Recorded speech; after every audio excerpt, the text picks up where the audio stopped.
जब जेब खाली होता है, जेब और पेट जब ये दोनों खाली होते हैं ना, तो इंसान को ना पूरी दुनिया नजर आ जाती है। तो अब आप क्या करेंगे कि कल से या आज से अपने आप को मेंटली प्रिपेयर करेंगे। कहते हैं मन के हारे हार और मन के जीते जीत। आपका मन ही सब कुछ करवाता है। दिमाग से या तो आप हार जाएंगे या दिमाग से जीत जाएंगे। कोई आदमी पहले दिमाग में जीतता है तब वो फील्ड में जीतता है। सोचिएगा, इसका मैं एग्जांपल आपको दे दूंगा और आपके साथ भी हुआ होगा। आपको दिमाग में सेट करना है। सोचिएगा, मैं एक एग्जांपल आपको दूंगा। मैं आपको बोलूं कि मैं आपको 500 रुपया दूंगा और आपको जो है आपको 2 किलोमीटर दौड़ना है और इसने टाइम भी दे दूं कि इतने टाइम में यहां तक पहुंच जाना है, केवल 2 किलोमीटर। या मान लो आपको 5,000 रुपया दूंगा, जो भी आपका बेट लगा लो अपने दोस्तों के साथ, ठीक है। तो अब आपको पता है ना कि नहीं भी दौड़े नहीं भी गए तो कितना 5,000 रुपया, कोई बड़ी बात नहीं है, जाने तो जहां नहीं, आप यही सोचेंगे। तो आपके माइंड में पहले ही शक डाल दिया। तो अगर रास्ते में कोई प्रॉब्लम होगा, दर्द होगा, चोट होगा, मोट होगा, कुछ भी होगा तो रुक जाएंगे आप। मुझे पता है आप रुक जाएंगे, नहीं जीत पाएंगे। लेकिन आपको बोला जाए, इमेजिन करके देखिए, सोच के देखिए, एकदम सोच के देखिए कि कोई आदमी जो है हिंदुस्तान पाकिस्तान के बॉर्डर पर है और वो गलती से किसी वजह से पाकिस्तान के अंदर है और उसको 2 किलोमीटर दौड़ना है सूर्योदय होने से पहले, नहीं तो गोली मार दिया जाएगा। 2 किलोमीटर दौड़ना है उसको और सूर्योदय होने से पहले दौड़ना है, नहीं तो गोली मार देगा। क्या तब भी वो ये सोचेगा कि कोई नहीं, चोट लग रहा है यार, क्या दौड़े? सोचेगा? बताइए जरा। क्या वो मन में एक बार भी सोचेगा कि मैं नहीं पहुंच पाऊंगा? ये सोचने की हिम्मत करेगा या मुझे गोली मार देगा? बताइए। उसको 2 किलोमीटर दौड़ना है सूर्योदय होने से पहले। टाइमिंग भी वही है, चाहे पांव में चोट आए, दर्द हो, खून हो, कुछ भी हो, दौड़ेगा वो और वहां पहुंचेगा, अपने पूरा बेस्ट देगा। हाँ, अगर उसने मन में हार मान लिया कि अब तो मरना ही है, तो नहीं दौड़ पाएगा, फिर एनर्जी नहीं आएगी उसके पास, फिर वो पक्का मारा जाएगा, पक्का मारा जाएगा फिर वो। इसमें कोई शक वाली बात नहीं है। तो इसलिए मैं कहता हूं, मन के हारे हार और मन के जीते जीत। रिलैक्स रहिए, एकदम cool down, relax, tension free होके। सरदर्दी लेके काम नहीं करना है, पढ़ाई कीजिए। सरदर्दी से कोई काम नहीं होता, दिमाग हैंग कर जाएगा, फिर मेरे पास आएंगे, सर सॉफ्टवेयर खराब हो गया, ठीक कर दीजिए। अब मैं कितने का सॉफ्टवेयर ठीक करता रहूंगा? इसलिए सबको इकट्ठा आज कर लिया, लाओ सबका सॉफ्टवेयर आज मेरे ढंग का चेक कर देता हूँ, सबको नया सॉफ्टवेयर अपडेट कर देता हूँ। आज आपका सॉफ्टवेयर अपडेट हो चुका है, अब इसको रिचार्ज अपना करवाते रहिए, पढ़ते रहिए। टाइम टेबल बनाना, मैं खुद ही बुक ढूंढ रहा था, टाइम मैनेजमेंट की सुधीर दीक्षित की, मुझे खुद ही टाइम टेबल सेट करना है। टाइम मैनेजमेंट का सिंपल फंडा आपको बताता हूं, ठीक है? सिंपल फंडा आपको बताता हूं। 2-3 तरह के काम आप ढूंढ लीजिए, ठीक है?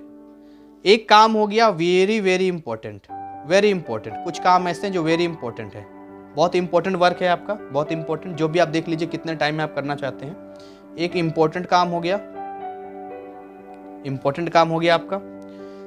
तीसरा आप काम ऐसा बोल सकते हैं कि भाई नॉर्मल है ये, ठीक है, नॉर्मल है, नहीं भी बाद में करेंगे तब भी चलेगा। और चौथा best, wasting of time. Wasting कौन सा वेस्टिंग का है, अब आप डिसाइड कर लीजिए। 2 महीने आपके पास है, कोशिश कीजिए कि वेरी इंपॉर्टेंट वाला काम पहले किया जाए।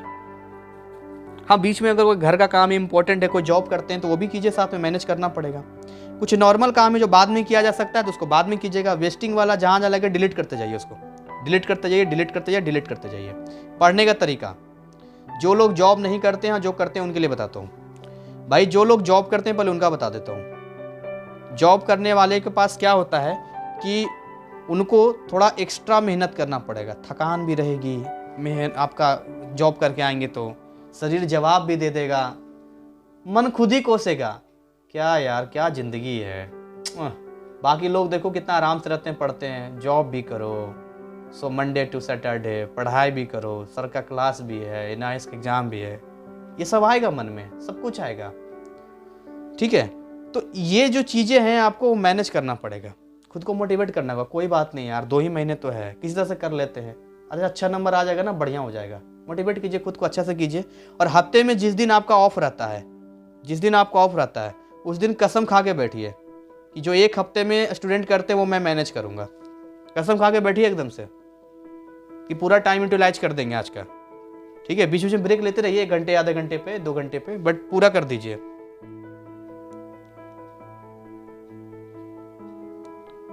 हाँ अब रिपीट करोगे सर एक बार? इसमें क्या रिपीट करूं मैं? मैं सुनी नहीं, मैं पूरा नहीं सुना। अच्छा, मैं ये कर रहा हूँ जॉब वाले के लिए है कि एक्स्ट्रा टाइम आपको निकालना पड़ेगा, मेहनत करना पड़ेगा। जिस दिन ऑफ आपका रहेगा उस दिन कसम खा के बैठना है कि भाई हमें उस दिन को यूटिलाइज करना है, इस दिन को वेस्ट नहीं होने देना है। जैसे कि आप मान के चलिए हफ्ते में 7 डेज होते हैं, तो 7 डेज छोड़ दीजिए, 6 डे आप काम करते हैं, 6 दिन आप काम करते हैं, 6 डेज। तो अगर 6 डेज आप काम करते हैं तो 2-2 घंटा कोई आप मिस कर रहे हैं कि हमें टाइम होता था 2 घंटा रोज पढ़ते, तो 2 घंटा रोज पढ़ते, टोटल 12 घंटे ही तो आप पढ़ पाते। तो अगर आपको संडे को ऑफ है तो 12 घंटे नहीं तो 8 घंटे ही पढ़ लीजिए, 10 घंटे ही पढ़ लीजिए, 6 घंटे ही पढ़ लीजिए। किसने रोका आपको? मैनेज कीजिए, है कि नहीं? मैनेज कीजिए, उसको मैनेज तो करना पड़ेगा जॉब वाले का, और करना तो पड़ेगा। जो बिना जॉब वाले हैं, नॉर्मल स्टूडेंट हैं, तो उनके लिए तो भाई एक सिंपल चीज़ है, रिवीजन जरूर करेंगे वो लोग। रिवीजन नहीं करेंगे गड़बड़ हो जाएगा। रिवीजन के साथ साथ में अपना टाइम टेबल सेट कीजिए। आपका अगर मैथ है, फिजिक्स है, केमिस्ट्री है, और भी सब्जेक्ट्स होंगे आपके पास, अब आप देख लीजिए कितना कितना सिलेबस आपका हुआ है, कितना आपको काम करना है, कहाँ से जा रहा है, क्या जा रहा है, इस पे बैठिए और आराम से सेटअप होकर काम करते रहिए। टाइम मैनेजमेंट सिंपल फंडा है ना। अब अपना काम कीजिए, बट ये देखिए कि किसी के साथ अन्याय नहीं होना चाहिए। ऐसा ना हो कि किसी सब्जेक्ट के साथ आप भेदभाव कर दें, ये सब करना पड़ेगा। इसलिए रिवीजन बोला था, रिवीजन से थोड़ा सा इजी हो जाता है। तो यही सारा सिंपल फंडा है। टाइम देखिए, लाइफ आपकी है ना, अब हमें तो पता नहीं, हर किसी का लाइफ अपना अपना होता है, तो मैं कोई फिक्स टाइम टेबल नहीं बता सकता हूँ। और हर किसी का बैठ के मैं काउंसलिंग करने लगूंगा हर किसी का टाइम टेबल का, तो बहुत गड़बड़ हो जाएगा, वो आपको खुद करना होगा, ठीक है। आज भी मैं सीखने के, मैंने बोला सुधीर दीक्षित की बुक लाने गया, मुझे मिला नहीं टाइम मैनेजमेंट की, मैंने बोला किसी राइटर की मिल जाए, नहीं मिला।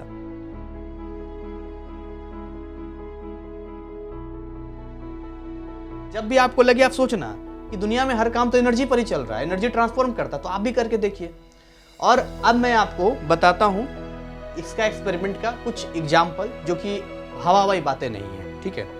सबसे पहली बात तो मेरे पास इतना टाइम नहीं है कि मैं आपको वो दिखा पाऊँ। आप एक काम करना, यूट्यूब पर जो है, यूट्यूब पर सर्च करना आप द सीक्रेट, जिस लैंग्वेज में आपको देखना है, हिंदी तो हिंदी लिख लेना।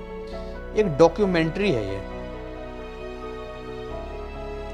डॉक्यूमेंट्री है ये, जो द लॉ ऑफ अट्रैक्शन के बारे में डिटेल बताता है। ये यूरोप में इसको 1970 के दौर में इसको किया गया था, बट उसको बैन कर दिया गया था, क्योंकि इसके अंदर ऐसी ऐसी चीज़ें बताई गई, जो चीज़ें मैंने बताई, खैर इससे भी मतलब उसमें था, बहुत सारी चीज़ें छुपा दी गई। अब तो खैर खाली उसमें ये दिखाएगा कि कौन कौन आया, कैसे क्या करेंगे, इतना ही दिखाएगा। मेन चीज़ें तो अभी भी उसमें नहीं है, लेकिन ठीक है, इतना है कि आप उससे आपको अच्छा लगेगा देख के, आपको ज़्यादा क्लियर हो जाएगा। तो इसको आप देख सकते हैं, ठीक है। इसके अलावा आप अपने लाइफ में एक डायरी जरूर मेंटेन करें। डायरी में रिटेन होना चाहिए, ये उसमें सब बताया गया है, रिटेन होना चाहिए। इसको बोलते हैं द लॉ ऑफ अट्रैक्शन। अगर कोई बोलता है कि हम लॉ ऑफ ग्रेविटी को नहीं मानते हैं, तो छत पर से कूद कर देख सकता है, बट कमर में रस्सी बांध लेना। अगर आप नीचे गिरने लग गए तो भाई ग्रेविटी काम करता है, और नहीं गिरे तो कमाल हो गया, ग्रेविटी काम नहीं करता, सारे साइंटिस्ट लोग बेवकूफ़ हैं। तो ठीक वैसे ही जो है रिटेन वर्क होना बहुत ज़रूरी है। अब मैं आपको बताता हूँ इसमें कुछ ऐसी बातें जो जाने अनजाने में, जो लॉ ऑफ ग्रेविटी का था, मेरा हिसाब किताब बताता हूँ आपको।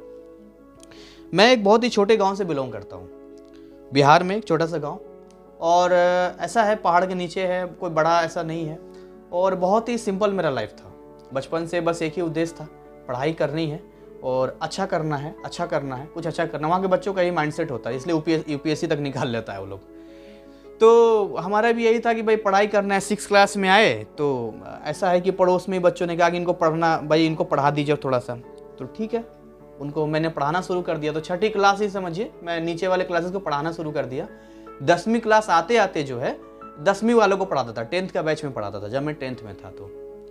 तो उस समय ऐसा था कि 10th का मेरा बोर्ड एग्जाम था, 10th का। और किसी ने मुझे ऐसा बोला था कि अगर आप एक पेज पे ऐसे लिखोगे और लिख के दीवार पे चिपका दोगे कि आपको कितना % चाहिए और आपको कैसा रिजल्ट चाहिए, आप क्या बनना चाहते हो, तो आपके लाइफ में अच्छा हो जाएगा। मैंने कोई किताब नहीं पढ़ी थी, ना कुछ देखा था, ना इतना नॉलेज था, बस किसी एक अमीर आदमी से, बिजनेसमैन था, उससे मैंने सुना था। तो मुझे देखिए इनोसेंट माइंड होता है, उस समय तक मैं कभी बाहर निकला नहीं था, तो जो सुना मैंने उसको सच मान लिया। और इनोसेंट तरीके से पोस्टर कहाँ से लाता, वो गांव में फोटो होता है ना, उसी को पीछे वाइट पेज होता है, उसी को पलट के चिपका दिया और उसी के पीछे पेन से ही मोटा मोटा राइटिंग में लिख दिया कि 10th में हमारा ये इस तरीके से आएगा और मैं टॉपर हूँ। और ऐसे रेंडमली बातचीत हम लोग ऐसे करता रहता अपने स्टूडेंट के साथ में कि मैं टॉपर हूँ, मीडिया वाले मेरे पास आ रहे, ये है वो है। बट कहीं ना कहीं शक भी एक हो जाता था कि अच्छा मैं कैसे टॉपर आ सकता हूँ बिहार, ये वो, ऐसा भी था। जबकि मैंने बताया शक आपको नहीं करना है, लेकिन ये था इनोसेंट तरीके से थे, सोच तो लेते ही थे, तो सोच लिया था मैंने। तो अब जब रिजल्ट आया तो मैं था हाई स्कूल का 2nd टॉपर। अब ये भी अपने आप में बड़ी बात थी, समझिएगा। फर्स्ट टॉपर को ही नहीं पता था वो फर्स्ट टॉपर है, सबने पूरा हल्ला उड़ गया कि मैं फर्स्ट टॉपर हूँ। और आज भी यही है कि फर्स्ट टॉपर, जो मिले मुझे बधाइयाँ दे रहा है, जो मिले मुझे सारी चीज़ें बोल रहा है। अब मेरे लिए तो एक सपने जैसा था ये, लेकिन दूसरी दुख की बात ये थी कि मुझे पता था कि मैं 2nd टॉपर हूँ, और जो चीज़ें मुझे मालूम होती है तो मैं झूठी चीज़ें लेता नहीं हूँ, लेकिन लोग तो मुझे कह रहे थे। अब मैं सोचता हूँ कि ये चीज़ें कुछ और नहीं, मेरा ही सोचा गया ये लॉ ऑफ अट्रैक्शन था, जो उतने छोटे जगह पे 1000 बच्चों के बीच में मुझे टॉपर पे लाके खड़ा कर दिया। मुझे टॉपर ला खड़ा कर दिया, वहां पर चीजें आ गई। ऐसे बहुत सारी चीजें। अभी 3-4 साल पहले मेरे बाल झड़ रहे थे, तो उसमें तब तक मैंने सारा देख लिया था। तो भाई उसमें ये था कि अगर आप ये सोचते हैं कि आपका बाल झड़ रहा, आप यही सोचते रहेंगे तो बाल झड़ जाएंगे। और मेरे कुछ झड़ भी चुके थे, हल्का हल्का यहाँ पर गायब भी हो गया था। एक ने कहा कि ऐसा कुछ नहीं है, तुम्हारे बाल आएंगे नहीं, देखो वो गंजा था ना, कहा मैं गंजा हो गया, आज तक बाल आएंगे, तुम्हारे बाल आएंगे। मैंने कहा मेरे बाल आ रहे हैं, आएंगे नहीं, आ रहे हैं। एकदम आईने के साथ खड़ा होकर बात करता था मैं, थैंक गॉड मेरे बाल आ रहे हैं। और सच में वहां पर बाल आ गए और मेरा बाल बिल्कुल बिल्कुल नॉर्मल हो गया जैसे पहले था। कोई बाल वाल नहीं झड़ता, मेरा बिल्कुल ठीक हो गया। मुझे अपना हेल्थ बनाना था, मैंने यही फॉलो किया कि मैं बहुत बढ़िया हूँ, मेरा हेल्थ अच्छा जा रहा। मैं ये नहीं कह रहा कि बोलने के साथ तुरंत हो गया, तुरंत हो तो गड़बड़ी हो जाएगा। आप सोचेंगे कि काश एक बाघ को हम देख पाते, और तुरंत होने लगता, तुरंत सामने बाघ आ जाता, आपको खा पी के खत्म कर देता है। तो चीजें तुरंत नहीं होती है, उसको भी टाइम लगता है। डिपेंड करता है कि आप जो सोच रहे हैं उस वेव की पोटेंशियल कितना है। अगर आप बहुत सच्चे इरादे से सोच रहे हैं, आपका सोचने का जो एनर्जी है वो काफी हाई है, वेवलेंथ स्ट्रांग है, तो फ्यूचर की चीजों को जल्दी खींच लेगा। लेकिन अगर आप हल्के से सोचेंगे, इसलिए कहते हैं ना कि डायरी रिटर्न करते हैं तो जल्दी हमें खींच लेता है, सारी चीजें चला जाता है। हाँ, पॉजिटिव थिंकिंग की बातें जाती है, तो मैं आपको बता रहा हूं। तो ऐसी बहुत सारी चीजें मैंने देखी। अब जैसे फाइनेंस के मामले में देखिए, फाइनेंस के मामले में अब मेरे ऐसा था कि मेरा बैकग्राउंड जो है, मेरे दादाजी बड़े दानी टाइप के थे, परिवार में ज़्यादा ही रहते थे, सरकारी नौकरी होने के बावजूद भी जो है इस तरह की चीज़ें उनके पास नहीं थी। और उनका ऐसा बहुत ज़्यादा ज़मीन जायदाद नहीं बना पाए, गांव है, घर है, बस इतना ही रहा। लेकिन मुझे बचपन से था कि मुझे अमीर बनना है, मुझे ये करे, टारगेट था मेरा कि एट द एज ऑफ 25 साल की उम्र तक जो है मुझे 1 करोड़ का मालिक होना है। भाई उस समय गांव में रहकर मैं 1 करोड़ भी सोच रहा था तो कौन सा गलत सोच रहा था, बहुत बड़ी बात थी मेरे लिए सोचने में। तो मैं सोच रहा था कि भाई 1 करोड़ के हमें मालिक बनना है, और मैं काफ़ी ज़्यादा इस चीज़ को माइंड में रहा। कैसे होगा ये आप मत सोचिए, क्योंकि ये आप सोचेंगे तो काफ़ी गड़बड़ हो जाएगा ये। हाँ, मैं बताता हूँ आपको, मैं अपना एज भी आपको बताता हूँ। तो उसमें क्या है कि मैं सोचता था कि 25 साल की उम्र तक मैं करोड़पति हो जाऊं, मतलब 1 करोड़ का प्रॉपर्टी मेरे पास हो। अब कुछ ऐसा तो था नहीं मेरे पास, ना मैंने कुछ किया था कि मैं 1 करोड़ रुपया कहाँ से आ जाए, कैसे चली जाएगी। थोड़ा फनी भी लगेगा, लेकिन हाँ चीज़ें मेरी काम कर गई। अब क्योंकि मैंने एक्सप्लेनेशन दिया नहीं था कि कैसे क्या होगा, बट ये था कि मैं चाहता था कि हो। आज की डेट में मेरी एज 27 है, 28 मार्च को 27 साल का मैं हो जाऊंगा। क्योंकि मैं बचपन से पढ़ा रहा हूँ तो मुझे लगता है नहीं है कि मैं नया पढ़ा रहा हूँ, मेरा एक्सपीरियंस काफ़ी पुराना है। तो उसमें ऐसा था कि जो 1 करोड़ वाली बात है वो कैसे सच हो गई मैं आपको बताता हूँ। मैं अभी सोचता हूँ सारी चीज़ें तो मुझे ध्यान आती है। जो मैंने लॉ ऑफ अट्रैक्शन सोचा था कि 25 साल की उम्र में होगा, 25 साल की उम्र में होगा, वो ठीक 25 साल में उम्र जाके हो गया। इनफैक्ट उससे पहले ही हो गया। तो ये चीज़ें कैसे नहीं होती है, मैं अपने लाइफ में इस तरह के लेके चलता हूँ और बढ़ता जाएगा। कंपटीशन है, मेरा टारगेट है 10 लाख का महीना, अलग अलग फील्ड से मुझे 10 लाख का महीना चाहिए, क्योंकि मुझे का स्कूल खोलना है, ये मेरा टारगेट है, मैं लेके चलता हूँ। छोटे छोटे टारगेट लेके चलता हूँ। मुझे अपना चश्मा हटाना है, मैं इस पर सोचता हूँ, योगा कर रहा हूँ, सोच रहा हूँ, 2-3 दिन हुए, मुझे बड़ा अच्छा लग रहा है। तो मैं ये सारी चीज़ें मैं आपको क्यों बता रहा हूँ, आपकी ज़िंदगी बदल सकती है। NIS एग्जाम वगैरह तो कुछ है ही नहीं है।